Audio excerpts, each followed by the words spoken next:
Hey guys, tonight we drift into a forgotten corner of the world, where the walls of a desert citadel glow amber under a dying sun, and shadows stretch long across golden sand. You step carefully between carved pillars, their surfaces worn smooth by wind and time. The air is hot, but still the kind of stillness that makes you feel like even your heartbeat might be too loud. Up ahead there's a tower, not too tall, not too grand, but ancient, with a single figure standing atop it. He's dressed in pale robes, motionless, hands clasped behind his back. Around him, a slow, deliberate swirl of owls circles in silence. Not a cry, not a flap, just the wind in their wings and the faint creak of old wood beneath your sandals. You think it's ceremonial? You think it's beautiful. You think you're imagining it when one owl tilts a wing and another swoops accordingly, almost like they're practicing. You're not going to survive this, probably, but you'll definitely enjoy the weirdest bedtime story your history teacher never told you. So before you get comfortable, take a moment to like the video and subscribe, but only if you genuinely enjoy what I do here. And hey, drop your location and what time it is where you are. I love seeing where you're all drifting off from. Now dim the lights, maybe turn on a fan for that soft background hum, and let's ease into tonight's journey together. It begins in the kingdom of Al-Qadra. No, not the kind of kingdom that ends up on maps or gets turned into perfume names. This one slipped between the pages, somewhere between Mesopotamia's cracked riverbeds and the southernmost fringe of the Silk Road, not lost to history, just deliberately overlooked. And in its heart stands a citadel carved straight from a sandstone cliff, not built around a mountain, carved from it. The outer towers are shaped like claws or maybe wings. It depends on the light. Scholars argue whether the original architects were Sabaeans, desert mystics, or just very patient stonemasons who liked birds too much. But everyone agrees on one thing: the owls came first. No one remembers when they arrived. But by the time you wander past the outer gates, now overgrown with creeping fig and flaking blue tiles, the place is theirs, nesting in cornices, peering from arrow slits, watching. You descend into the citadel's halls, your footsteps muffled by dust. It's too quiet. And then there he is, the prince, still not king, still not dethroned, somewhere in between. He's younger than you expect, older than he should be, silent, always silent. They say he was born without a cry, that his mother, a sickly astronomer, raised him in a dome filled with star charts and moon-shaped pillows, that when the court healers tried to coax speech from him, he responded with a single slow blink. He wasn't deaf, just uninterested in sound. The local lore turned him into a symbol, faster than a desert storm. A boy born of quiet, destined to rule not with shouts but shadows. His name, Almir ibn Jahar, but most call him the Silent Prince. The kind of name that sounds cute until you realize he's also the man who redefined warfare with birds. The first time he trained an owl, he was 7. The story goes that he caught one injured in a fig tree, mended its wing using silken thread, then sat with it for 3 days straight. No food, no speech, just blinking. When the owl flew again, it didn't fly away. Soon the fig tree hosted more owls. Then the tower, then the entire citadel's upper reaches. The prince never raised his voice because he didn't have one, but he had a whistle, a soft one, made of carved agate and shaped like a crescent moon. He kept it on a cord around his neck, but most of the time he didn't need it. The owls watched him, followed him, obeyed. Now, before you dismiss this as cute medieval falconry, don't. Falconry was showy, flashy for men with egos and hunting feasts. Owl work was something else, quieter, older. Owl feathers muffled sound. Owl eyes saw in the dark. And unlike falcons, owls didn't need applause. They worked in silence and were content to vanish afterward.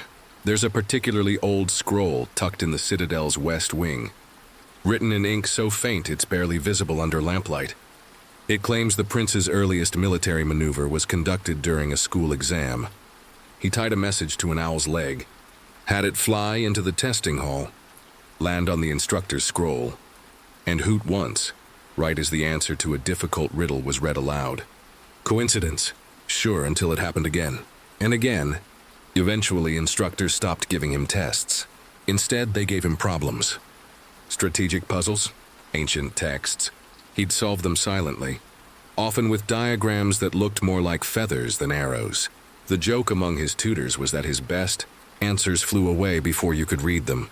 Historians still argue whether he was truly mute or simply refused to speak as a form of protest. Some claim there are witnesses who heard him hum to the owls late at night. Others believe he developed an entire visual language of finger movements and eye glances long before modern sign language existed. Either way, he never spoke in public, not once. Meanwhile, the kingdom ticked forward. The old sultan grew weaker. Trade dwindled. Neighboring warlords sniffed around like jackals. But the prince watched, always from a height, always surrounded by owls. And you're not sure if you've just walked into a fairy tale or a war story. Maybe both. The air up here smells like stone dust, warm feathers, and distant incense. You can hear the faint flutter of wings. You're standing on the precipice of something, ancient and feathered, and just a little ridiculous.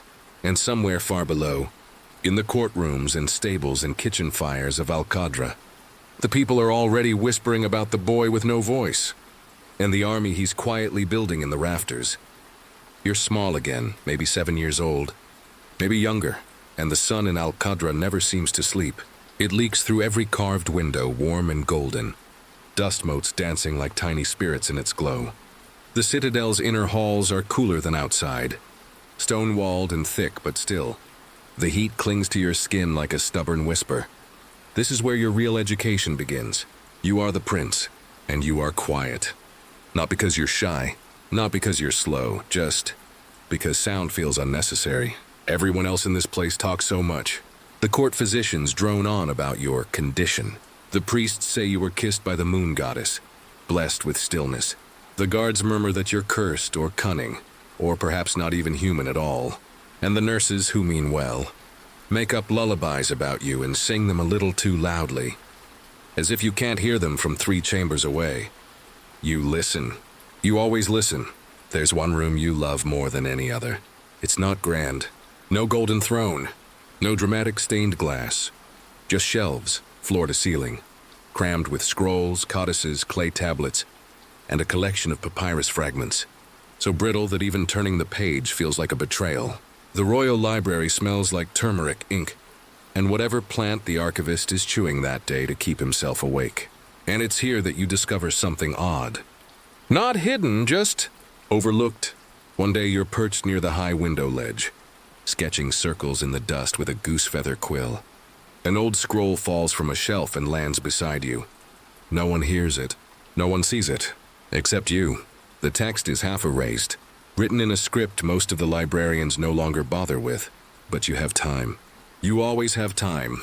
The scroll speaks of birds, not metaphorical ones, real ones, a ledger of sorts, documenting a forgotten desert cult, the followers of Tiu, a mysterious brotherhood that believed birds were messengers of the divine. Most of the entries are nonsense. 3 doves on the first moon mean long rain. A single hawk over salted fields marks betrayal. But the sections on owls, those feel different. Do not speak in the presence of the owl. One line reads, "For silence is the language of flight." That's when it starts. You ask without words for more. The archivist, a deeply suspicious man with fingers like dried dates, raises an eyebrow but brings you what you want. Owl references from across empires, Egyptian carvings of Ba spirits in owl form, Greek coins bearing Athena Noctua, a Chinese bamboo slip describing night scouts shaped like birds of prey. There are more dots than lines, more questions than answers. But your mind is already stitching it together. Meanwhile, the world assumes you're lost in daydreams. They say the prince has no friends, but that's not true. You're just picky. There's a boy named Jalil, one of the junior scribes. He follows you around despite your icy silences, babbling as he holds torches while you examine ceiling frescoes. "You don't scare me," he says once proudly. "You're just owlish."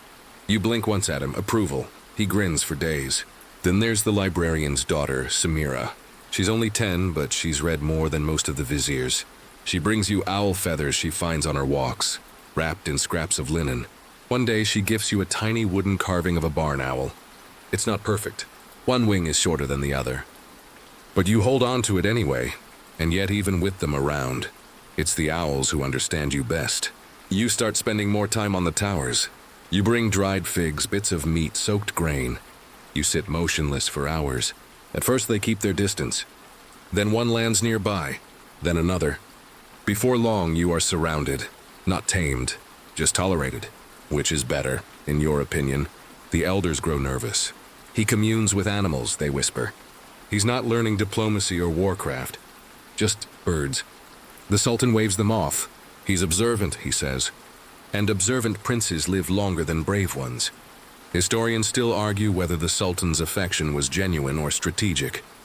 He had lost other sons, one to fever, one to a camel accident too embarrassing to record properly. You at least kept out of trouble. And if you spent more time with birds than people, well, perhaps that was safer. Of course, not everyone approved. There was the tutor who tried to cure you. He brought clanging brass instruments into the tower, hoping the noise would provoke you. You calmly placed a dead rat in his sandal. He did not return. There was the court magician, who insisted he could summon your voice using powdered amber and a scorpion sting. You let him finish the ritual. Then you pointed to the wrong rune on purpose. The room filled with purple smoke. All his scrolls caught fire, and your owl stole his wig. He too did not return. You've always preferred testing people in silence, and silence, it turns out, teaches you more than words ever could. Like how guards shift their weight when they lie. How ministers raise one eyebrow when they've stolen something. How birds tilt their heads when they're about to flee or strike. By now you've begun recording your own observations in a code only you can read. A spiral of feather shapes, inked in concentric rings. Each feather stands for a concept, a gesture, a warning. You notice, for example, that owls prefer meat tossed underhand, that they hate bells but tolerate strings, that they can identify faces and voices and show clear preference. You realize they can learn patterns, return home, follow signals. Jalil watches you one night as an owl lands on your outstretched arm, takes a ribbon and vanishes into the darkness. What did that one do? He asks. You turn. You don't smile. You don't nod. Instead, you raise your finger and trace a loop in the air. And just as Jalil opens his mouth to ask again, the owl returns. This time with the ribbon tied in a perfect knot. From somewhere in the shadows, Samira whispers, "You're training them." You blink, you always do. The day you slip out of the palace alone for the first time, the sky is the same dusty pink as a pressed rose petal. The kind Samira dries between her books. You're older now, maybe 13, and though no one in the palace says it outright, everyone expects you to start acting like a future ruler. But you're more interested in the edges of maps than in the thrones they frame. No one sees you leave. Not the guards who lean too heavily on their spears. Not the tutor reading upside down in a failed attempt at coolness. Not even Jalil, who's fallen asleep with ink on his nose again. Just you, a hooded cloak too big for your shoulders, and the soft whoosh of wings above. The city outside the citadel walls is louder than you imagined. Vendors shout over spice piles shaped like pyramids. Goats bleat aggressively at donkeys. Children with feathered hats race through alleyways, shouting the names of birds as if calling spells. You don't speak. You don't need to. You've brought something far more convincing, your owls. They shadow you like quiet bodyguards, 5 tonight. One of them your newest, still clumsy in flight. The others glide effortlessly from rooftop to rooftop, always circling back to you. The city folk aren't sure what to make of you. Mute boy in teal silk, trailed by silent night creatures? No thank you. Even the boldest street performers cross themselves when you pass. Your destination is an old watchtower near the western gate, half collapsed, covered in ivy, ignored by anyone who doesn't believe in forgotten things. You've been watching it from your tower for weeks. A strange pattern of smoke rises from it at night. Not kitchen smoke, not fire for warmth smoke. Something measured, intentional. You find the stairs, and in the shadows of the tower you meet her. She's maybe 15, maybe 20. It's hard to tell under the cowl. And behind the hawk she wears like a second face. Her voice is raspy, impatient. You shouldn't be here, she says. You're a prince. You don't answer. Ah, the quiet one, she adds with a touch of amused disgust. They say you train birds. You pull a whistle from your sleeve, a polished crescent of horn, inlaid with obsidian chips. You give it one short breath. Nothing happens. She smirks. Impressive. But then your owls arrive, 3 at once. One drops a pebble into your hand. Another lands on your shoulder, staring her down. The third disappears into the rafters. The girl stops smirking. Historians still argue whether this meeting was luck, design, or divine intervention. What's agreed upon is that this girl, called Rasha by some, Owl Eater by others, was part of a reclusive desert, sect known as the Sharkian Sky Wardens. Their knowledge of birds bordered on myth. Their use of them in espionage was far more than myth. You sit across from her on a cracked mosaic floor, knees barely touching. You write your name in the dust with your fingertip. She watches your hand carefully. You make the gesture again, your spiral of feathers. She blinks. Then she draws the same symbol, upside down. A mirror. From then on, she calls you Mirror, and you start coming back. She teaches you more than the archivists ever did. That feathers hold different textures of memory. That owls can track thermal footprints. That certain species prefer certain scents. Clove, frankincense, old wood. That birds can detect changes in magnetic direction. An instinct so precise, they can be used to find buried stone paths or enemy burials. You learn about bells, how tiny ones can signal without words. About ribbons, how colors mean different actions. Red to watch, green to listen, blue to carry, gold to follow. Your training becomes an unspoken ritual. Every third night you sneak out. You meet under the same cracked dome. Rasha teaches, you observe. You repeat the motions until even your muscles dream in featherweight movements. Once she asks, what do you want to do with all this anyway? You don't answer. She chuckles. Right, silent prince. Just don't waste it on courtiers and banquets, yeah? The next night, you bring her a piece of amber carved into a feather. She doesn't say thank you. She just wears it. Back at the palace, the shift begins to show. You're quieter but sharper. You start visiting the stables and the kennels. Not to ride or to hunt, but to observe the animals. You feed the royal cats while watching how they track movement. You study the falcons used by the royal hunters. Not to train them, but to compare. They are loud, brutal. Owls you decide are better, subtler.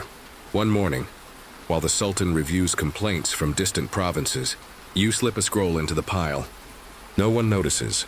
The scroll contains a single feather symbol, one of your own. The next day, a minor official is arrested for treason. You never reveal how you knew. You don't need to. And suddenly they all start watching you more closely. Not with admiration, with nervousness. The Sultan, though, he seems proud. My son does not bark, he says during a feast.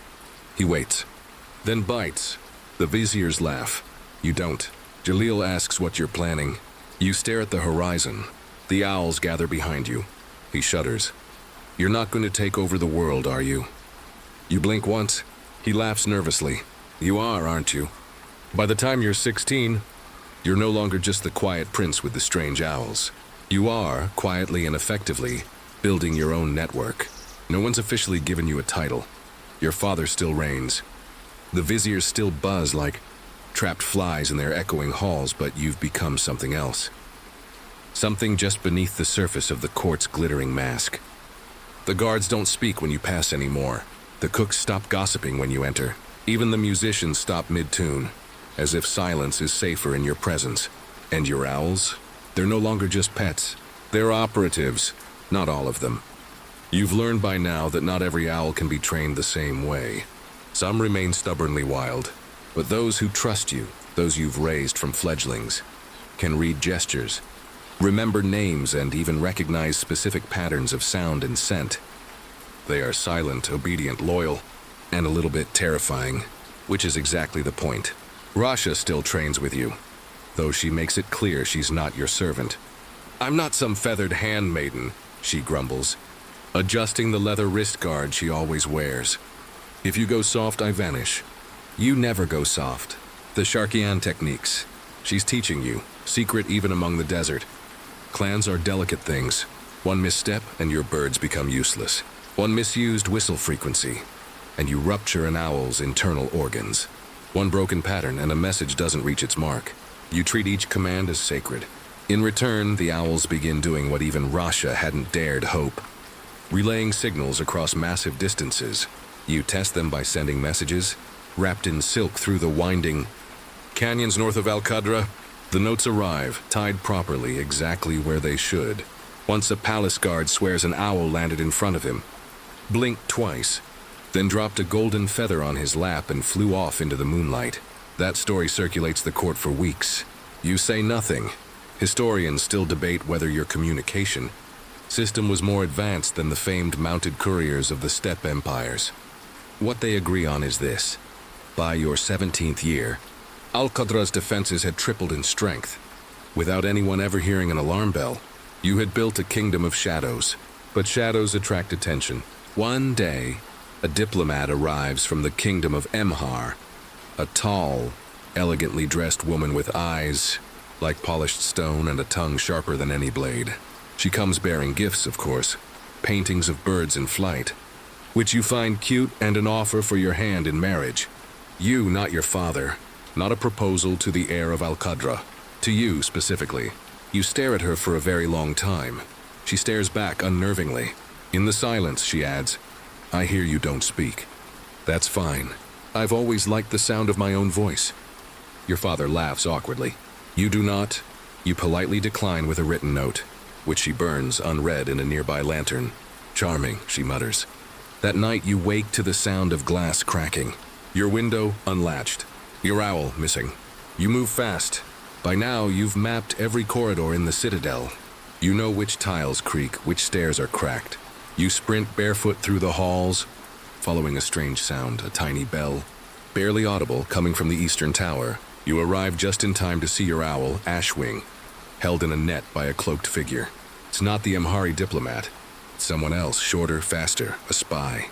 You don't scream. You don't call the guards. You do what Rasha taught you. Move slow, small, unseen. A pebble, a whistle, a flick of the wrist. From above, 3 owls descend like falling stars. The spy crumples under a flurry of talons and screeches, and by the time the guards arrive, he's tied up with his own net, blinking in shock as your owls perch calmly beside you. The Amhari diplomat is gone by morning. Your father rewards you publicly with a ceremonial dagger. You accept it without emotion. You don't need blades. Your feathers are sharper. The court now realizes something it should have understood long ago. You're not just watching. You're not just listening. You are gathering information, power, advantage, and people begin to come to you. Not just courtiers and gossiping guards, but strangers, farmers from the east with rumors about water theft, traders with hushed tales of bandits who only strike when the moon is full, a midwife who swears she saw a black-feathered owl land on a general's windowsill just hours before he retired. You never ask them to come. They just do, and each time you give them something in return. Not words, not promises, just a feather or a symbol scratched into the dust. Sometimes that's all someone needs to feel seen. Your closest allies, Rasha, Jalil, Samira, now understand they're part of something larger. Jalil manages scrollwork for your owl roots, hiding messages in margins of cookbooks and prayer texts. Samira engineers new talon harnesses, experimenting with materials so light they practically float. Rasha pushes you harder than ever, warning that real threats don't send couriers, they send knives. She's right. One night, an assassin does make it past the guards. You're alone in the upper tower, tracing patterns in a bowl of sand when the door creaks open. A man in black steps inside, blade low, eyes sharp. You don't run. You don't scream. You blink twice, and from the rafters a dozen owls descend like smoke. What happens next is quiet. By the time the guards arrive, the man is unconscious, tangled in owl-threaded netting so tight he might never breathe properly again. You don't bother explaining. You just hand the nearest guard a symbol carved on bone. He nods. No one asks questions anymore. It's deep summer now, and the city of Al-Qadra is sweating through its silks. The kind of summer where ink smears before it dries, and you can't tell where your clothes end and your skin begins. People fan themselves with everything from woven reeds to palace edicts. Even the fountains burble slower, as if they too are exhausted. You, however, thrive in the heat. Because owls don't. Their feathers puff out. They pant silently with open beaks, and most of the royal handlers give them a break this time of year. But not you. This is when you train the hardest, because you know your enemies are resting, and you've learned something strange. There are other owls in the city. Not yours, not wild. Something in between. Rasha is the one who notices first. One evening, she tosses a plum at you and mutters, "You've got a tail." You glance behind, no one. She points up. High above, a speck on the parapet, an owl, sleek, white-faced, watching. Not one of yours. You give a soft whistle. It doesn't flinch. "Trained," she says quietly. "Not yours. Not mine." You spend the next 2 weeks tracking it. Not directly, that would be too obvious. You use decoys, signals, a mirror system of reflective tiles placed across rooftops to watch where it lands, who feeds it when it flies. And slowly, a pattern emerges. The owl belongs to an older man in the weaver's quarter, thin, hunched, always humming to himself while carving shapes into bone. No official title, no family. But according to Jalil's quiet inquiries, a visitor in every rebellion the palace has tried to forget. You visit him in disguise. He's waiting. "You're late," he says without turning. Most princes wait until they're kings to start building spy networks. You remain silent. "Ah, that one." He turns, revealing one white eye and a face carved in deep, symmetrical wrinkles. The silent type. Good, less boasting. More listening. He introduces himself as Calf. No surname. No honorific. He offers you tea steeped with something that smells like burning fig leaves and ancient ink. You don't drink it. Instead, you whistle once. From behind you, your own owl lands on the windowsill. Calf's owl blinks twice, hops over, and they touch beaks. Friends, or at least not enemies. Calf watches this, mildly amused. You've done well, considering. Most royals treat animals like ornaments. You treat them like archives. He lifts a satchel and drops it in your lap. Inside, dozens of hand-etched plates. Not writing. Exactly, more. Like notations, trajectories, frequencies. Each a signal system built on owl vision. And audio thresholds. Some are too advanced even for what Rosh has taught you. You tap one with your finger and tilt your head. "Yes," he says. "That one's real. And yes, it's dangerous." You return every third evening, always in secret. Calf teaches with riddles and sarcasm and little bursts of poetry that might mean something or might mean nothing at all. He speaks in riddles like, "To move without being seen. Train your shadow to be faster than your step." And feathers are lies that float. You absorb everything. Historians still debate whether Kaf was a rogue spy from a collapsed empire, or merely a madman who never slept. What they agree on is that the signal system he handed you, eventually dubbed the Feather Cipher, allowed instantaneous coordination across regions, not just within the palace, but across borders. This is how you find out what's coming, because something is coming. There's a shift in the air. The palace feels itchy. Servants whisper louder, then pretend they weren't whispering at all. Horses are being groomed too often. Military drills increase, but no reason is given. Your father grows quieter at dinner, more distracted. He spills dates into his lap and doesn't notice. You don't ask. You just listen. And then Samira, while rebalancing an owl's harness weights, mutters under her breath, "The Sultan's brother is returning." You freeze. Your father has no brother. Not officially. Not in any of the tapestries or royal lineages. But Rasha confirms it. They called him the Black Falcon. Left 20 years ago, exiled or fled. Depends who you ask. She doesn't say why. Jalil chimes in later. He trained in the north. In the wastes. Built his own court out of mercenaries and exiles. Rumor is he wants a slice of home again. You sit quietly. Then you go to Kaf. He's already drawing a map. Did you think he'd forget this place? That anyone ever really forgets where they were denied? You tap the edge of the table. "I know," he says. "You want to know how he fights." A pause. Then Kaf looks up, his white eye glowing like pearl. He doesn't fight. His birds do. It's not metaphor. The Black Falcon commands birds of prey. Trained not to spy, but to kill. Owls versus hawks. You ask nothing more. You just begin to prepare. You double the patrols in your covert routes. You create rest points, feed caches, decoy nests. You and Rasha design new flight patterns that mimic randomness, but conceal tight. Strategic logic. Samira starts experimenting with tiny armor, featherlight, flexible metal leaf that won't hinder flight but might resist a talon. And then you do something new. You begin training at night in sandstorms. Not for practice, for war. It's midnight when the first hawk arrives. Not as a message, as a warning. You're standing on the roof of the northern wing, your usual perch for stargazing and late-night breeze collecting. When you hear it, a shriek sharp and metallic, not like your owl's gentle hisses. A slicing sound, followed by a blur through the air. You duck instinctively as a feather cuts your cheek. Not one of yours, not even close. You turn. The hawk is already gone, a shadow against the stars. But it leaves something behind. A cracked talon casing made of jet black resin. Within it, curled tight like a sleeping insect, is a thread of human hair and a fragment of bone with a tiny, charred symbol carved into it. A message, but not for you.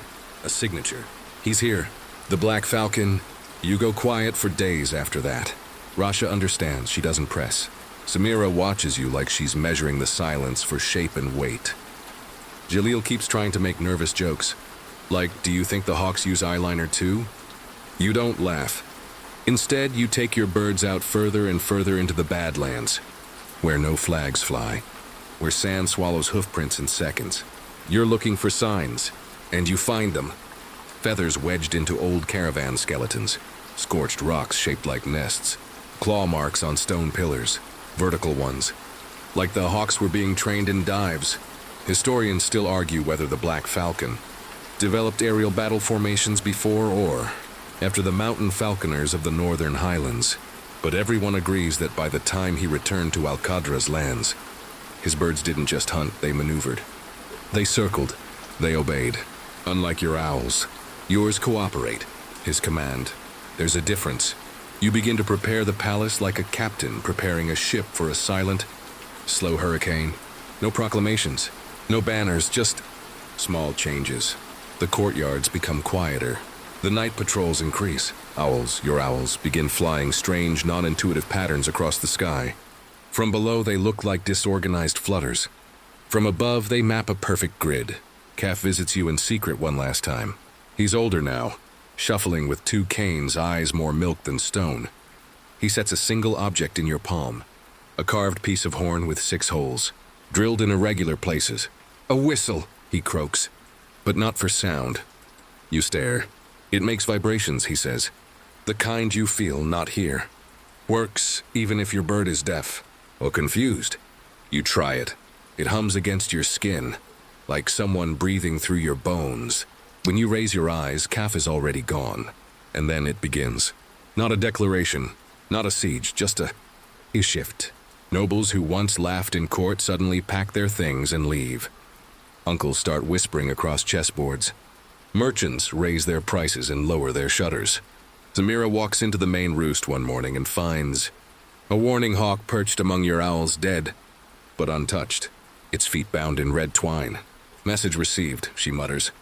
You remain calm, because you know something they don't. You've been watching him, just as he watches you, and you've found his weakness. The Black Falcon's hawks are brutal, fast, loud, but they fly alone. They do not share space. They do not communicate in teams. They operate like arrows, swift, deadly, linear. Yours are networks. So you begin the dance. That's what Rasha calls it, at least. A series of movements, flares, pulses, silent glides, rotations. Your owls begin flying in curved, spiraled paths, overlapping each other. They confuse the hawks. They dodge, disrupt, disorient. They blind with reflective plumage dipped in crushed quartz. They lure hawks into dead ends and trap them between buildings. Samira creates smoke caps, lightweight, heat-triggered capsules your owls can carry, which puff black plumes midair. In battle, it gives them cover. In one night alone, you intercept 3 hawk raids. One over the North Tower, one near the granary, one brazenly over the palace roof. You do not sleep. Instead, you perch beside your owls, moving your fingers in practiced signals. The owls perch back, watching you with round, solemn eyes. They don't need to understand strategy. They just need to understand you. On the 6th night, one of your owls returns bleeding, its wing torn, a talon missing, but strapped to its leg, a strip of velvet cloth soaked in oil. You smell it.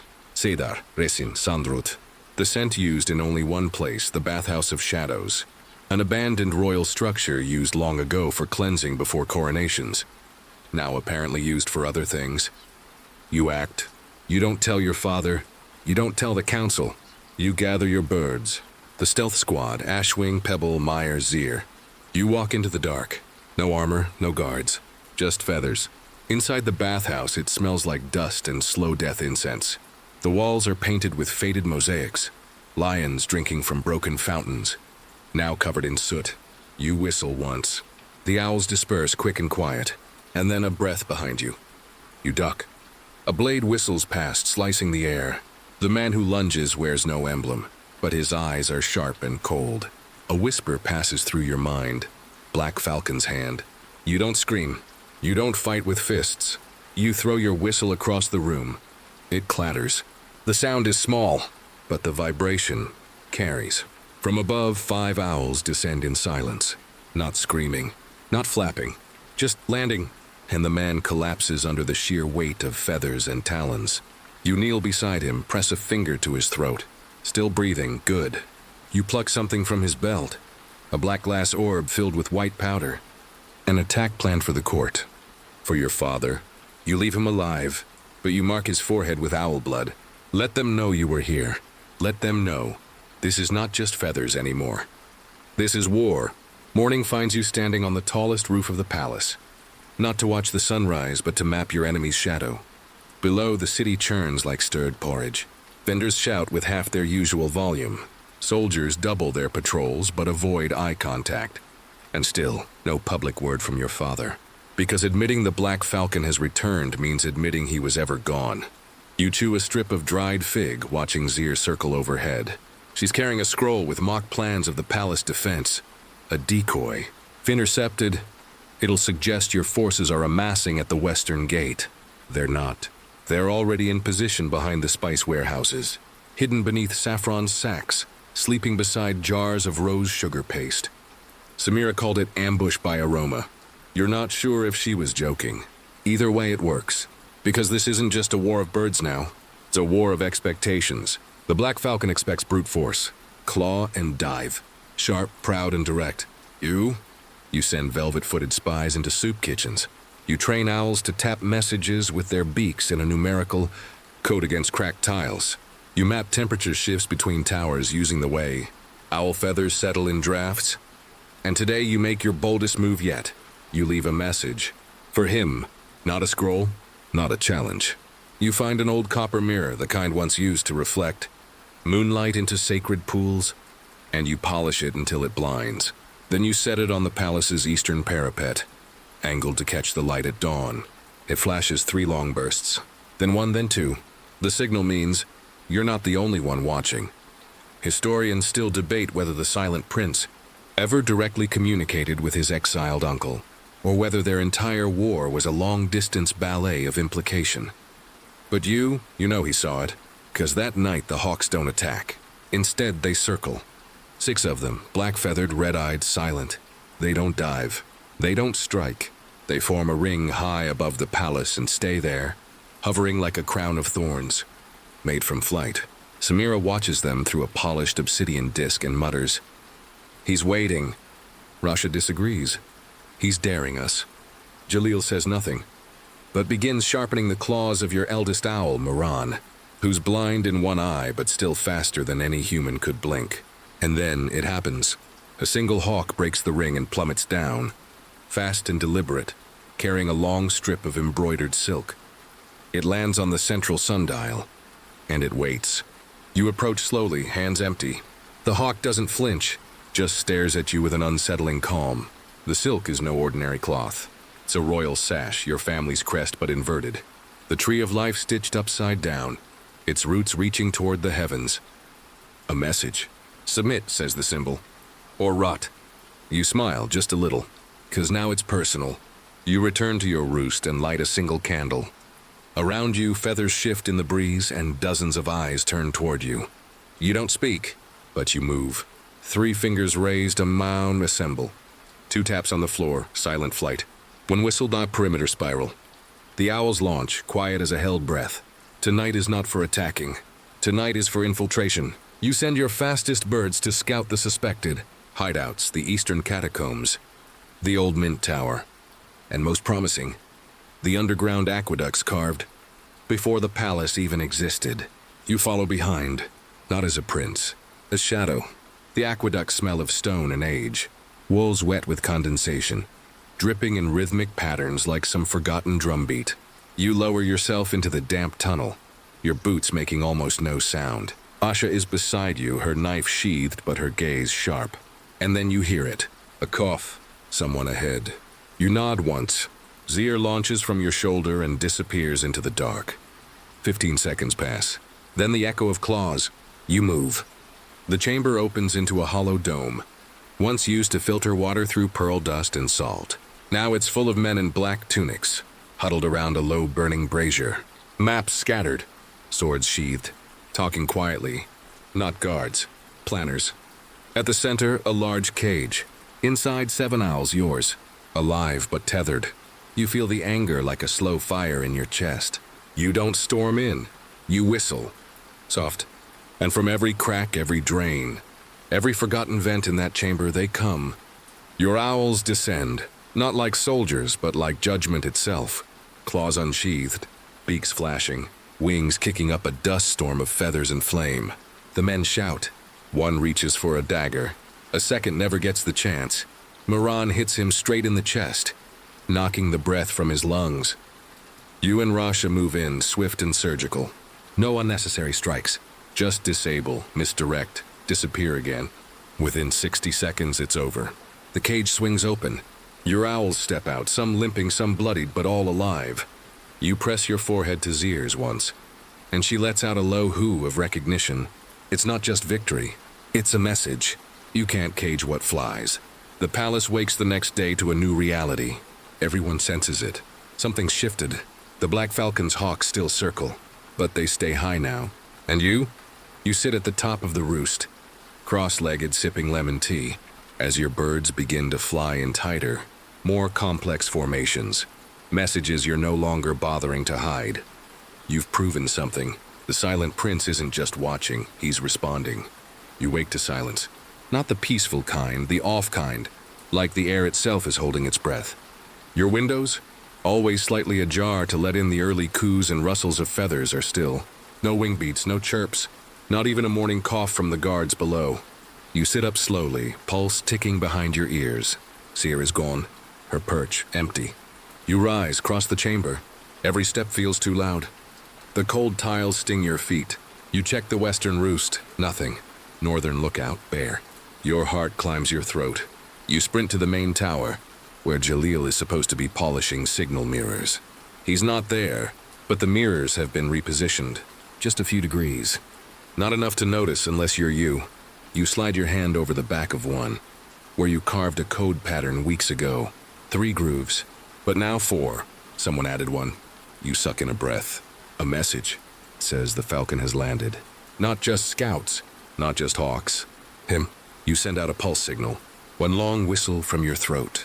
You trained your owls for it since they were fledglings. To anyone else, it sounds like the wind in a jar, but they know. They come. From rafters, from chimneys, from pots on balconies disguised as plants. Over 70 owls rally to your call. The skies above the palace flicker with flapping wings, quiet as smoke. And from them, Zeer appears. She's bruised, a talon cracked, but alive, and strapped to her leg. A strip of silk, black, embroidered with a silver hawk's eye. The message is stitched in white thread below it. The prince may be silent, but silence can still be broken. You stare at it for a long time. Then you speak aloud for the first time in weeks. They want a reply, and you give them one.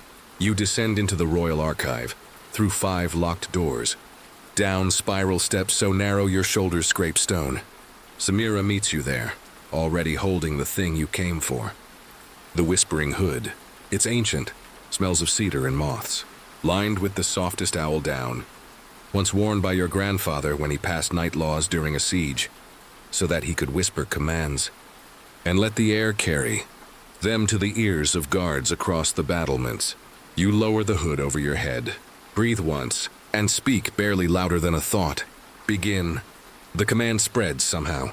Your owls scatter, not frantically, not as scouts, as actors. Rasha leads the southern team. Her favorite owl glitter marking rooftops with soft ink. Jalil coordinates underground tunnel closures. his birds dropping light pebbles down the wrong shafts to fake activity. Samira, she does something unexpected. She sends a raven. You raise an eyebrow at her. She shrugs, smiling slyly. They're louder. He'll hear this one. The raven carries a tiny bronze bell, hollowed and carved inside, with 3 looping glyphs that look like claws. Curling inward, the glyphs spell a phrase. We know where you land. And sure enough, the next hawk that arrives doesn't come as a spy. It crashes into the training yard, wings shredded, gasping. Strapped to its back is a burned scrap of velvet and a carved obsidian needle. You recognize the stitching. Your mother's. It's from her coronation robe, long assumed lost when she vanished during the coup. Your breath catches, because this changes everything. Historians still debate the true fate of the silent prince's mother. Some claim she fled. Others claim she was taken. But this is a message, a promise, and a threat. You gather your council that night. Not the official one, your real one. Samira, Rasha, Jalil, even old Kaf, summoned from his smokehouse with 2 guards and a mule. You lay the velvet on the table. You say just 4 words. He's baiting me in. They all nod. Jalil asks, what do we do? You smile, thin and quiet. We fly deeper. That night the palace doesn't sleep. Not because of fear, because of movement. Owls deliver new message routes, longer, wider, riskier. Smoke flares are restocked. The candle signal code is expanded. New perch sites are constructed along the outer wall. The final move? You open the sky vault, a chamber in the tallest spire, sealed for decades. Inside, 6 iron cages, filled with scrolls, diagrams, and a single massive bird skeleton. Eagle, bigger than any currently living. Jalil gapes. Was this real? You nod. And beside it, blueprints for wing harnesses, claw guards, beak sheaths carved from onyx, war tools. Your father never approved them, but he's not here now. You select 1 scroll, wrap it tight, strap it to Zeer. You send her east, away from the Falcon's camp. A bluff? A diversion, maybe? Or maybe the message is meant for someone far older. Someone who remembers your mother's songs, and her birds, and where she might still be. You return to your perch at dawn. Zeer's gone. The sun's not yet risen, but the wind carries something new. A note, not music, not paper, a scent. Jasmine and stone, and the faintest trace of your mother's perfume. You don't smile, not yet, but your silence, it sharpens, because soon, you'll need it to speak. There's something off about the stars tonight. You're not an astronomer, not officially, but you've spent enough sleepless nights with your eyes, trained skyward to notice when constellations look shy. And that's how they seem now, half hiding behind drifting cloud, blinking as though afraid to be seen. Or maybe they know what's coming. You lie flat on the southern roof tiles, arms behind your head, a thin quilt tucked over your legs. Zeer returns just past midnight, wings wobbling from exhaustion, her talons scraping against the stone as she lands beside you. She's delivered her message. To them, the Wind Speakers, a forgotten sect of skywalkers, who once guided birds across oceans, using only whistles and scent. Your mother's people, their symbol, 2 feathers, twisted into a spiral, is tied to Zeer's leg, now with a thread of sun-dyed silk. You untie it carefully. There's no scroll, no instructions, just the presence of the knot. Which means we've heard. Historians still argue if the Wind Speakers ever existed at all, or whether they're a folk invention, used to explain unexplainable. Feats of avian coordination. But here, tonight, with that thread in your hand and Zeer's chest rising and falling beside you, it feels very real. You close your eyes and listen. Far below the city sleeps, but uneasily. There are too many lights on at once. Too many guards with dry mouths and fidgeting swords. Rumors travel faster than your birds. Everyone knows something's building. And then comes the sound. Not from the city, from above. Wings. Not owls. Heavier, sharper. Thicker beats. Falcons. You sit up fast. 7 of them in formation, each bearing a message tube carved from bone. They don't dive. They drop them. Like falling fruit. They scatter across rooftops, balconies, the inner court, and lastly, the roost itself. One lands with a hollow clack near your foot. Samira emerges from the shadows. So polite of him. You open the tube. Inside, no threat. Just a chessboard diagram, a hand-sketched map of the palace reduced to squares. Falcons marked with X's, owls with circles. The date, tonight. It's an invitation. You turn to Rasha as she appears from the inner hall, already holding a lantern. He's not attacking, she mutters. He's playing. You nod slowly, and then say something no one expects. We'll play too. They all blink. Even Samira looks at you sideways. Are you suggesting we treat this like a game? You toss the chess diagram onto the table. No, I'm saying we change the game. And so you do. First you switch perches. Every owl moves 2 stations to the left. Signal paths are reversed. All messages sent backward from destination to origin, just to confuse any pattern seekers. Then you change the bait. You leave yourself visible on the highest balcony, seated still. A perfect target, but not really you, a decoy, constructed from layered silk robes, weighted with sand, and topped with one of your carved ceremonial masks. From afar, it will look like the silent prince sitting in vigil. In reality, you're beneath the balcony, in a caged cove below the ledge, watching through slitted stone. Samira joins you there, her fingers already slipping a curved throwing pin into her braid. Do you think he'll fall for it? You don't answer. Instead, you watch the air, because that's where the game is played. And it does begin. A shadow crosses the moon, then another. Even falcons descend, not fast, not hard, just deliberate. They hover, circle, and finally one dives toward the decoy. That's when the trap springs. Zeer dives out of the dark from above. Not alone this time, but flanked by the twin owls Tari and Noma, silent and fast. Their claws slash the air, knocking the falcon off course. It spirals, not wounded, but clearly shaken. You don't cheer. This isn't a victory. It's a message. The falcon regains height, wobbles once, and drops a new bone tube. It clatters beside the decoy's foot. Samira retrieves it, reads it. Her eyebrows lift. Well, he's raised the stakes. She turns the scroll so you can see. The text is short, too short. Just 3 words. Check your chambers. Your heart stops for 1 full beat. Then you run. No time for stealth now. You sprint through the corridor, past startled guards, through the herb garden and into the east wing. Your boots slamming the mosaic floor. The scent of crushed mint follows you. You burst into your room and stop, because it's exactly as you left it. Except for one thing, a feather. Not from Zeer, not from any of your owls. Too long, sleek, gray with an inky tip. Falcon. It's tied with silk string to your pillow. Your own crest, your sigil, is stamped into a wax bead on the string. But the wax is red, which means this is personal. Samira exhales slowly behind you. He was inside. You sit down because standing suddenly feels too ambitious. Inside, past the guards, past the birds, past you. You don't feel defeated. You feel acknowledged. The Black Falcon didn't strike. He announced himself. He wants a duel. Not of swords, of messages, of intelligence, and maybe, just maybe, a family. You reach for a fresh strip of parchment. You dip your pen in rose ink. You begin to write. To the one who sees the sky as conquest. Because if he wants words, you'll give them. If he wants games, you'll master them. And if he dares to make this about blood, then you will make it about memory. The ink hasn't even dried when Zeer taps the sill. She looks unimpressed with the note you've written. You're not offended. You're used to her judgmental head tilts. The way she blinks like an impatient aunt who's watched you grow up too slowly. Still, you pause before tying the scroll to her leg. Samira watches from the doorway. You sure you want to send that now? You nod. It's not for him. Samira squints. Then who's it for? You just smile. Because the scroll is written in a dialect, so obscure that only 3 people in the kingdom could read it, and 2 of them are dead. The third?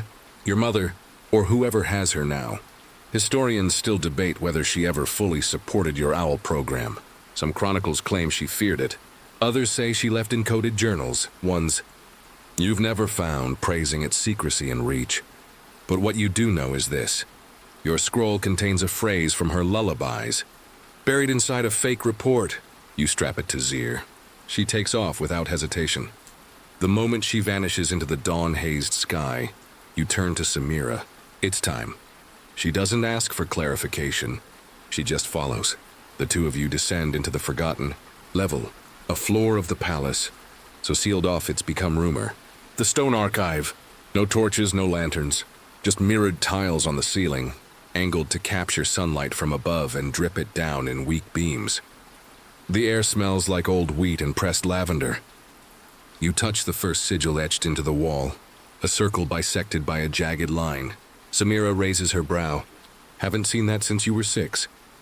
You grin just a little. I never stopped practicing.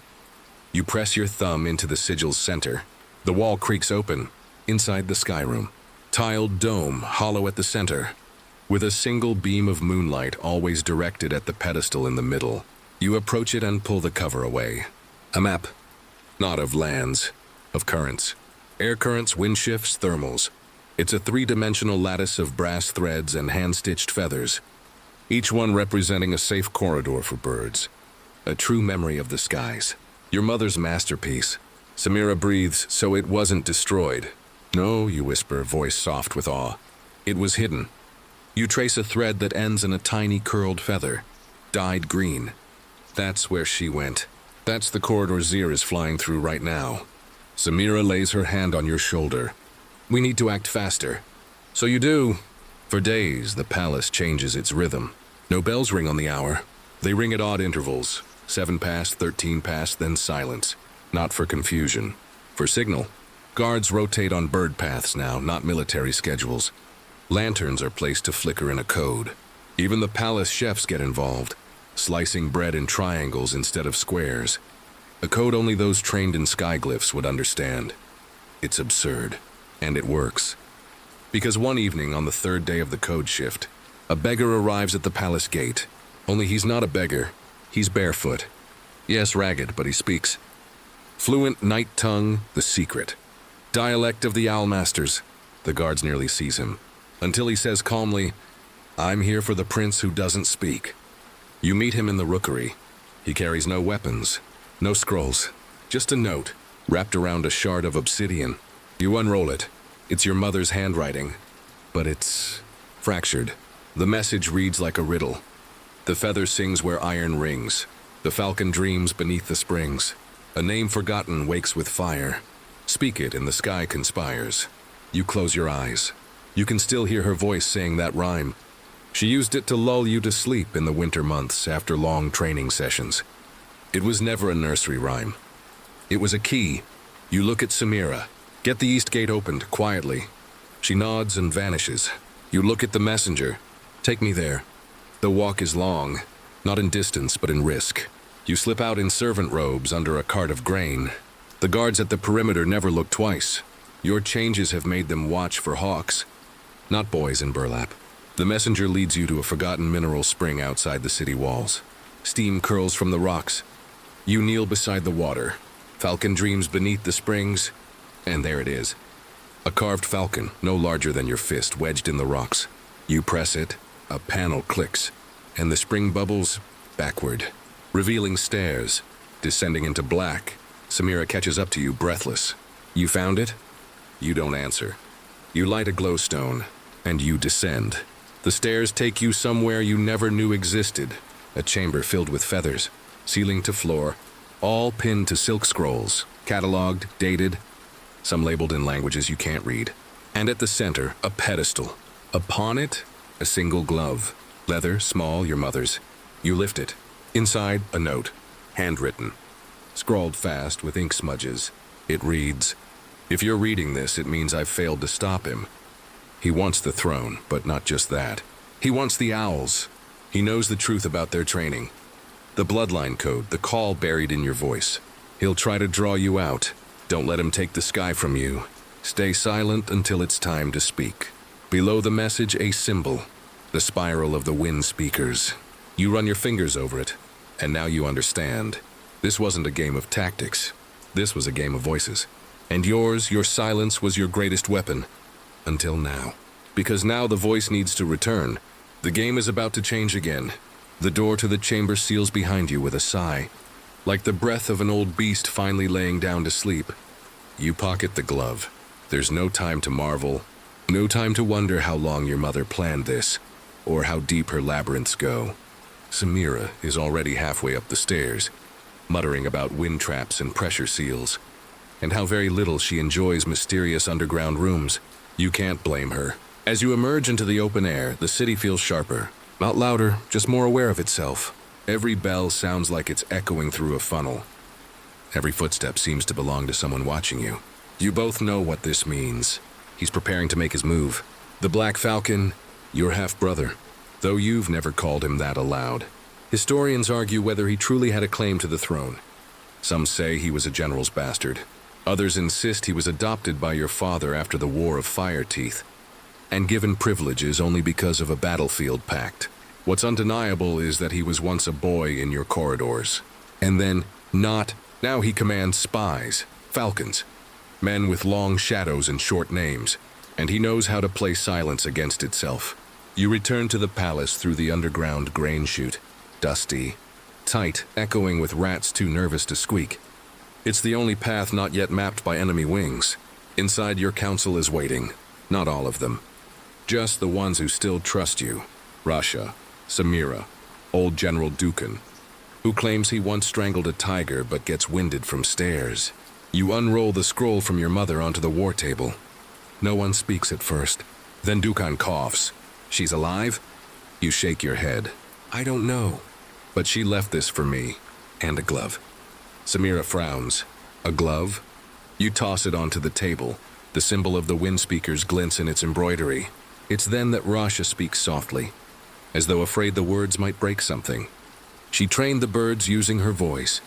Didn't she? You nod slowly, and encoded that training into me.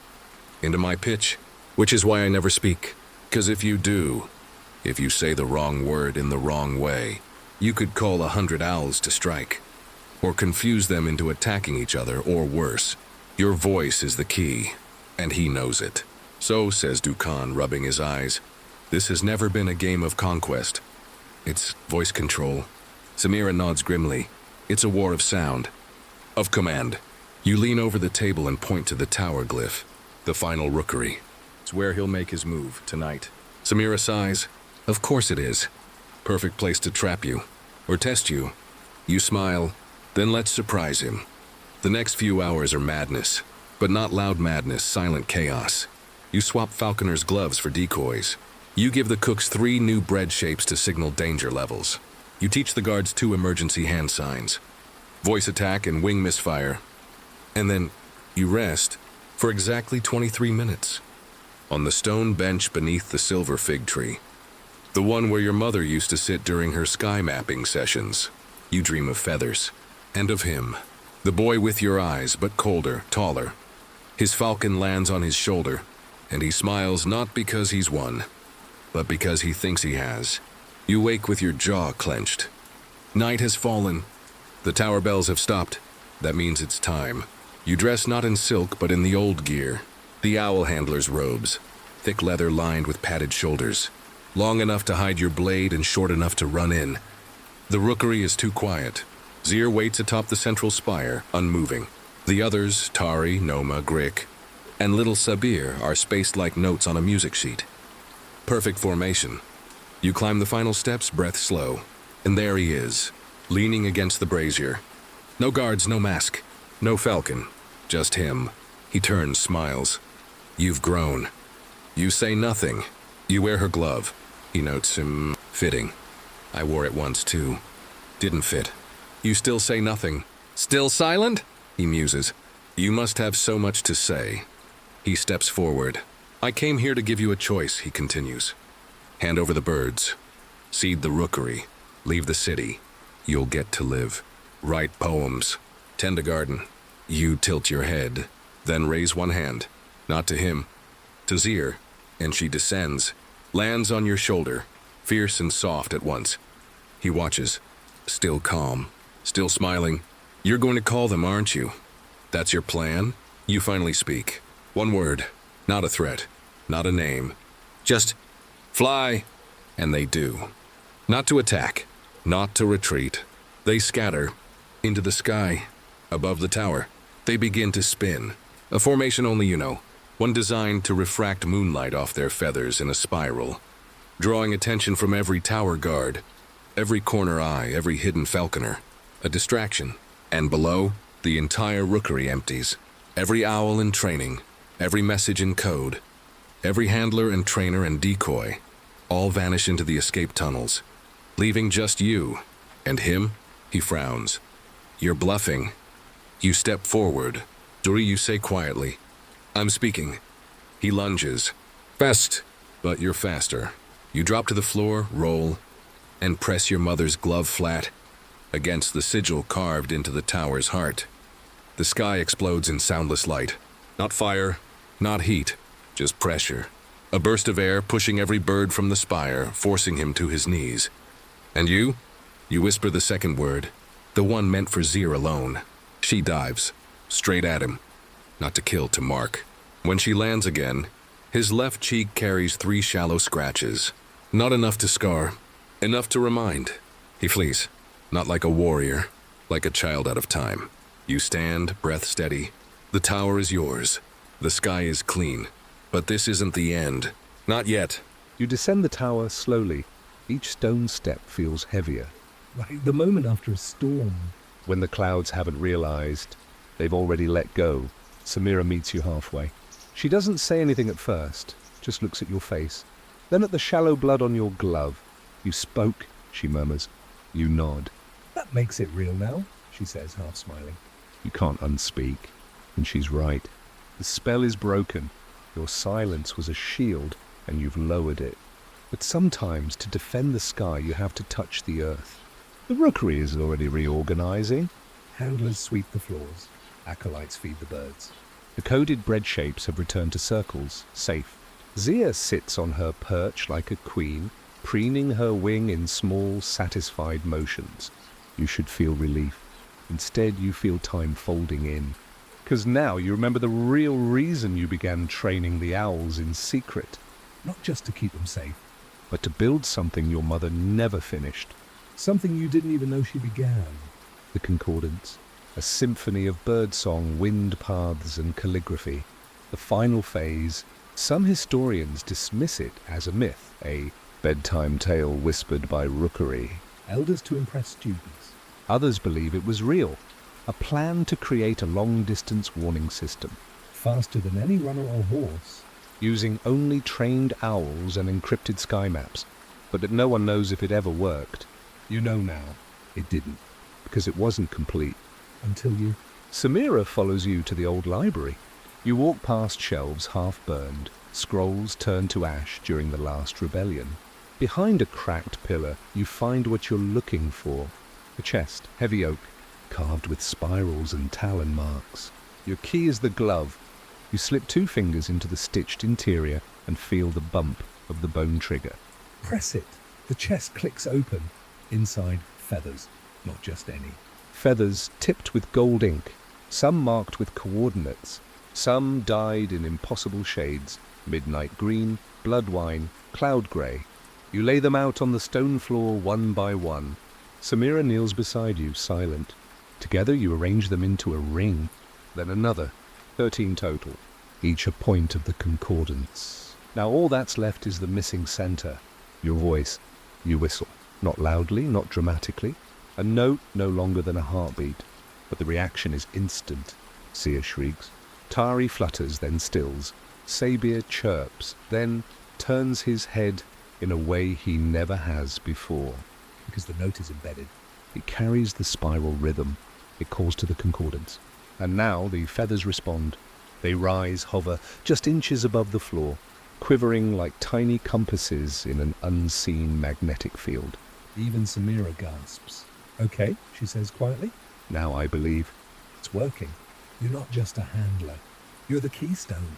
And suddenly it makes sense why your mother vanished. She didn't abandon the project. She became part of it. You lift the final feather, grey and crimson, tucked beneath the others. The oldest one. A feather. You hold it to the flame of a candle, just enough to warm the ink. And there it is. A map.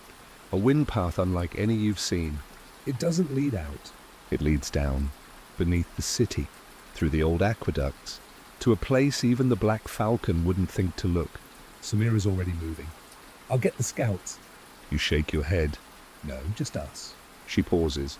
You sure? Too many eyes. Too many birds who still might listen to him. She nods, though reluctantly. You head to the well. Yes, the well, that ancient stone circle in the east. Courtyard that everyone thinks is just decorative. But the ivy around it is clipped in patterns. You've always known it meant something. You just didn't have the key. Now you do. One twist of the feather and the base of the well slides open. A tunnel of air and dust, narrow but walkable. You descend again. The air cools instantly. Smells like old parchment and salt. Why here? Samira whispers behind you. You answer softly. This is where they kept the first library. She frowns. We have a library. No, you're correct. What, we have a library? This was the one. The first. Before the castle. Before the city. When this was still just a watchtower and a sky post.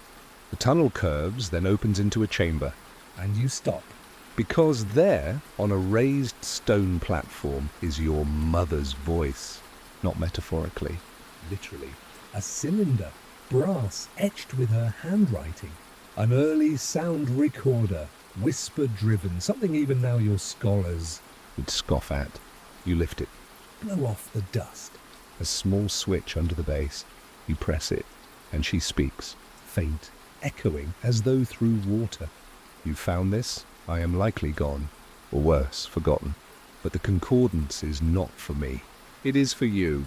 You with the silence you were cursed with. You who learned to hear the wind the way I never could. Speak not to command. Speak to remember. Let the birds fly not for you, but because of you. You don't cry. Not quite. But you do sit down. For a long time. Just breathing. Samira puts a hand on your shoulder but says nothing. Because what can you say to a ghost who leaves you the sky? When you finally stand, you tuck the cylinder into your coat. Your voice is no longer forbidden. It is a gift. And the world is about to hear it. The city is different when you return. Not in any loud, obvious way. There are no banners strung up. No children throwing petals. No bells ringing in triumph. That's not how this place works. Instead, the difference is in the stillness.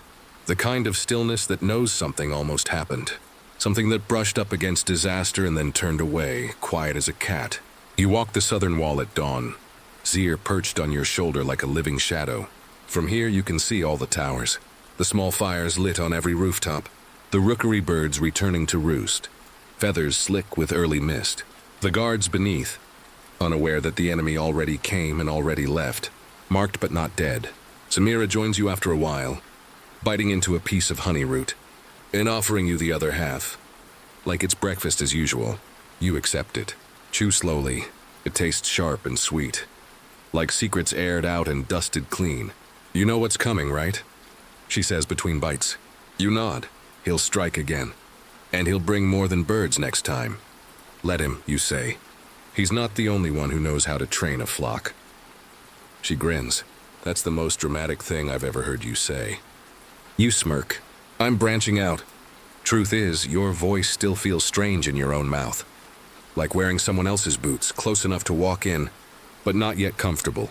Historians still argue whether the Silent Prince ever truly became a leader, or whether he remained a symbol, a boy with birds and a glove, a walking storybook made of myths and wind. But none of them lived this moment standing here, tasting honey root on a tower's edge, knowing the city beneath them wasn't asleep anymore. The concordance changed everything, and yet, it's only the beginning. You spend the next days building what your mother hinted at but never finished. Not just a signal system, not just birds flying coded patterns through the sky, but a language, a lexicon of feathers and notes and gestures. It starts small. You whistle 3 short tones. Zeer tilts her head. You throw a crimson-marked feather into the air, and 3 owls dive, each circling a rooftop in perfect sequence. Samira documents it all, drawing symbols matching feathers to notes. Rasha helps too, adjusting color dyes and running messages between towers using decoys dressed like apprentices. Even Dukan, grumbling as usual, tests the system with blindfolds and earplugs, just to make sure it's foolproof. There's laughter now, laughter in the rookery, and whispers of the prince's concordance spreading through the streets like song. But not everyone's thrilled. 2 days later, a note arrives. pressed into the mouth of a dead sparrow, left neatly on your pillow. No signature? Just a phrase. Voices rise. So do arrows. Zemira finds you reading it and sighs. He's not subtle. No, you reply, but he's not wrong either. Because power draws attention. And attention draws fire. Still you don't stop. You can't. Because the concordance isn't a weapon. It's a warning, a promise. One that says, we hear each other now. Your next experiment takes place on the western wall. You've set up 3 towers with reflectors, mirror shields once used by Sun Scouts. Now they bounce owl cries across vast distances, amplifying their tone just enough to carry a message through wind shear and fog. You test the phrase ready at dawn. It takes 12 seconds to travel to the furthest tower, and only 9 to return. Not perfect, but progress, and just in time. Because the Black Falcon isn't idle. You get the first report from the southern farms. 4 missing children, found dazed in the barley fields with strange soot on their fingers. The second comes from the marsh. 2 owls intercepted, feathers stained black, a warning glyph carved into their talons. The third is worse. A falcon sent into your rookery mid-flight, wearing your mother's seal. a forgery. You bury it yourself. Because this isn't just sabotage, it's personal. You sit with Zeer on the rookery balcony that night, feeding her slivers of dried meat from your palm. She watches you with one silver eye unblinking. Do you think I'm ready? You ask her, half joking. She doesn't answer. Of course not. But she spreads her wings just slightly, leans into your hand. It's enough. The concordance test goes live the next morning. 5 towers. 7 birds. 1 message. You speak just 4 words. Shields, north, moon, follow. The owls rise, cutting through clouds in jagged arcs, each lighting a trail of colour behind. Them, crimson, saffron, teal, plum, ice blue. From the central square, children point and cheer. From the towers, guards shift into place. And from the rooftops, no arrows. No response. You wait. You listen. And when nothing comes, you know it worked. He's watching. And for now, he's waiting. But the city no longer sleeps. Its silence has meaning. Its birds have direction. And you? You finally understand what it means to lead. Not with shouts, not with swords, but with stillness so strong it echoes across the sky. You dream in feathers now. Not metaphorical ones, actual feathers. White, molted ones drifting past your eyes as you sleep. Like soft little parachutes whispering old secrets. In your dreams they carry memories. Your mother's last words. The warm stone of the rookery. Zeer's pulse beneath your glove. You wake with one stuck to your cheek and aren't even surprised anymore. The city has changed. Again. But not with fanfare. With habits. Guards now wait for dusk signals instead of horns. Market runners pause at midday, heads tilted toward the sky, watching for flashes of coated wings. Even the castle cats have stopped trying to chase the owls, maybe out of respect, or confusion, or both. And the people? They still call you the Silent Prince. It's habit, familiar, easy to whisper. But they know you spoke. The story's already spreading. No one repeats exactly what you said. It varies with every retelling. But the important part is always the same. He only spoke when it mattered. A decent reputation, you suppose. Bitter then, he screamed a lot and threw chairs. Still, your silence isn't total anymore. You speak now, here and there. To Samira, careful with that dye. That's not saffron, that's mustard root. To Dukan, it's not a tunnel. It's a forgotten aqueduct. Different stone pattern. Even to the birds. Sometimes. Zeer in particular seems annoyed when you don't talk. She pecks your glove until you hum, sing, or mutter at least a few sentences. She's training you now. You allow it. Samira, as usual, is the one who sees things coming before you do. She catches you sketching a new concordance line on the tower map one morning and says, "He's not going to strike the city. Not directly." You blink. "Why not?" "Because you've made it too loud," she replies. "Too alert. He'll go for the edges." You follow her gaze to the outer reaches. The cliff temples, the lake outposts, the distant hay-colored villages, where owls can't always reach, before nightfall. Places that still sleep. Places that don't yet understand they're part of this. You nod, and the plan begins. The concordance will no longer be contained. The network must grow. You start with the cliff temples, high, windswept, isolated. The priests there don't speak your dialect, but they understand symbols. You send a single owl with a braid of silver thread around its leg. No scroll, no map, just the thread tied in a specific pattern. The same one your mother once taught you. 2 days later, a hawk returns. On its leg, a braid of gold. Message received. Then the lake outposts. Harder, wetter, slipperier. Their roofs aren't owl-friendly. Too curved. Too mossy. You send Samira on that mission. She loves the chaos of new systems. She returns with 3 ducks. Actual ducks. They're not fast, she admits, but they're loyal and extremely food-motivated. So now the concordance has ducks. Historians will never believe that part. And that's fine. Let them argue about it later. You're too busy building. You open new rookery pockets. Small stations tucked into forgotten wells. Spires, windmills, even a baker's unused chimney. Each new station gets a color. Each color a call. Each call a pattern. The city becomes a symphony. And you are its conductor. One evening, as the sun melts behind the southern mountains, a scout arrives. She's out of breath, mud-streaked, shaking. You steady her with a hand and a quiet nod. She presses a feather into your palm. Jet black. Its edge singed. The concordance signal for invasion. But not here. Not your city. Not yet. A border village. Northern Ridge. Where the wind doesn't carry sound well.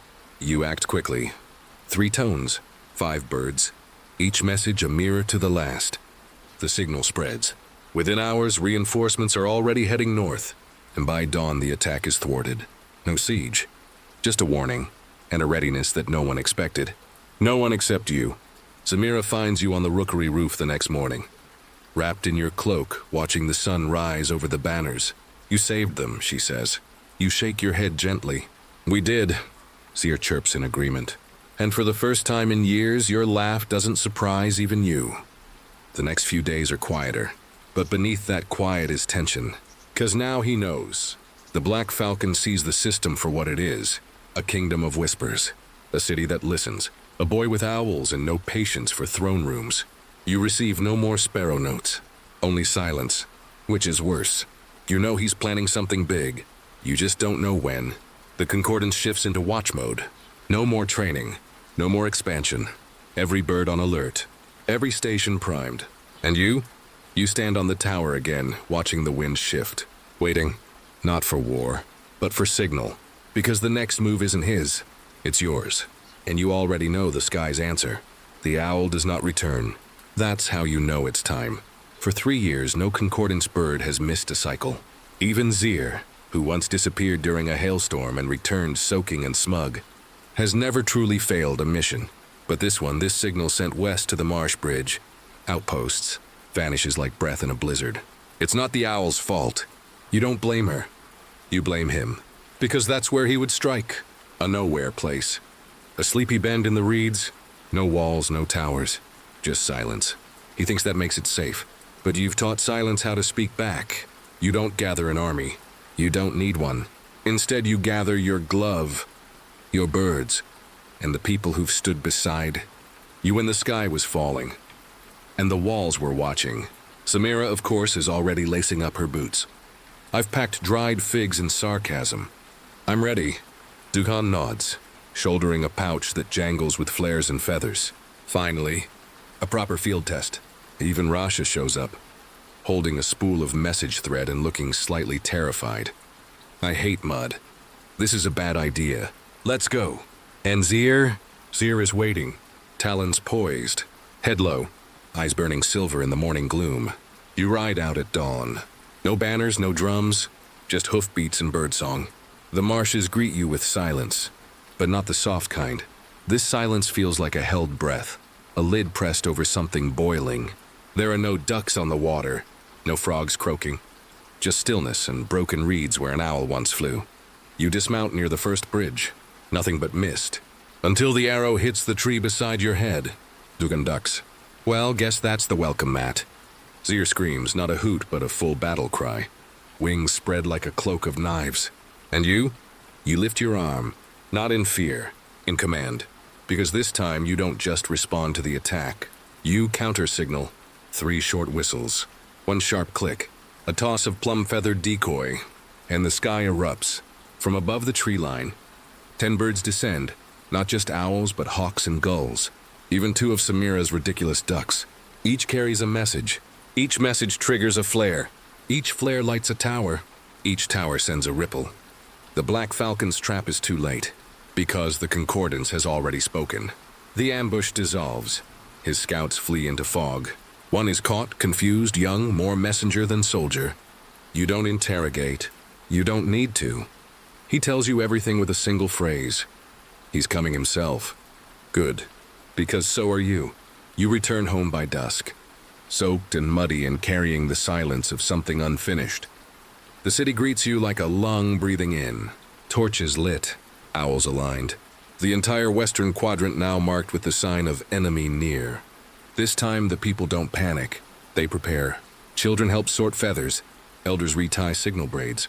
And every tower has its watchers. You take the rookery tower, Zeer beside you, glove tight. eyes on the north horizon. You see him first, not as a figure, but as a distortion, a line of shadow just off from the others, slipping through trees like oil on water. The Black Falcon, no longer hiding behind birds or cryptic notes. He walks openly now, because he thinks he's already won. You lower your arm. Zeer takes flight. Her wings slice the dusk.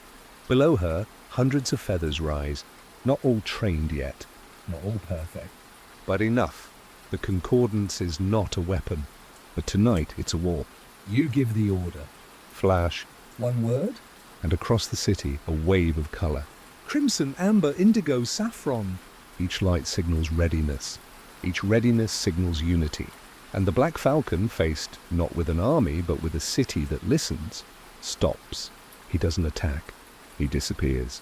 Not with a scream, but with silence. Your silence. Your weapon. Your gift. Days pass. Weeks. No more attacks. Only messages. Letters from outer villages requesting their own concordance codes. A girl from the Western Ridge sends you an owl with a new symbol she's invented. A double loop for peace after danger.